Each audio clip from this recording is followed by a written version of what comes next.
Magandang araw mga padaba! Magluto tayo ngayon ng nilagang baboy.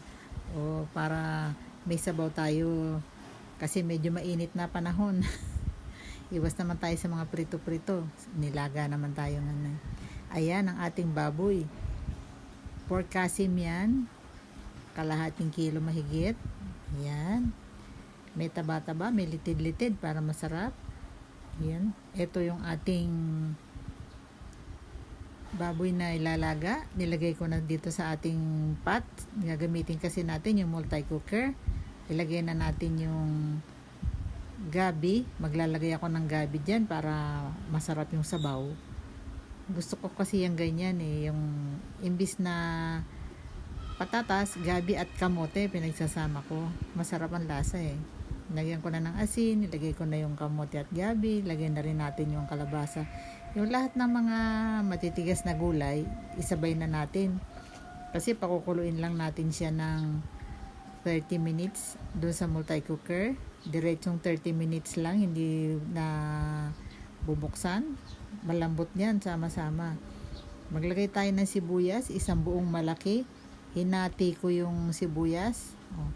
Kasi kung maliit lang siya, 2 piraso, buo lang ilalagay. Kaya lang, malaki yung sibuyas natin, kaya hinati ko, nilagyan ko ng paminta.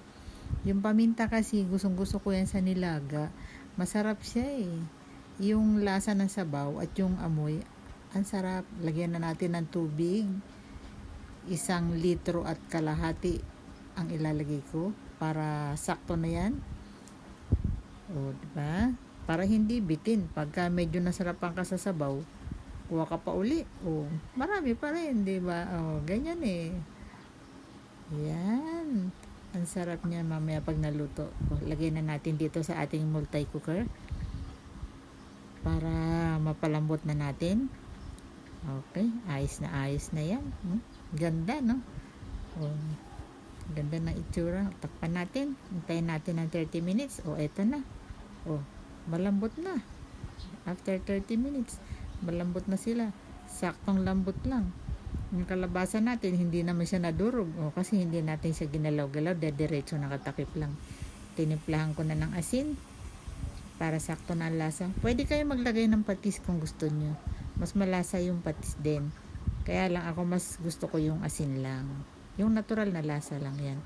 Ayan. Lagyan na natin yung puti ng onion leeks.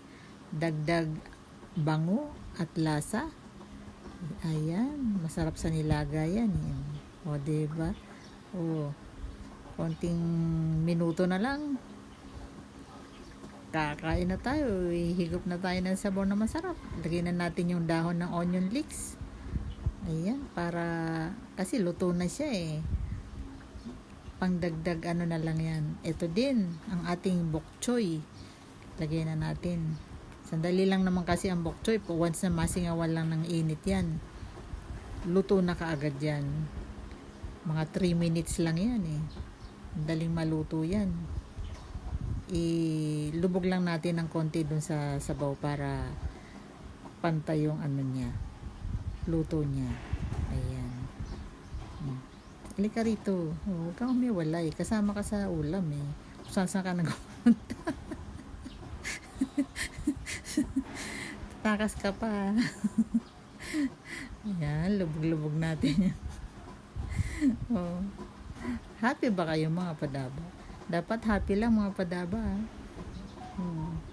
Huwag nyo kalimutang umiti. Magpasalamat sa Diyos. Pag di pa nakapag-subscribe, mag-subscribe na mga padaba. Like and share. Takpan natin sandali. Okay, approve. Luto na yan. Kain na.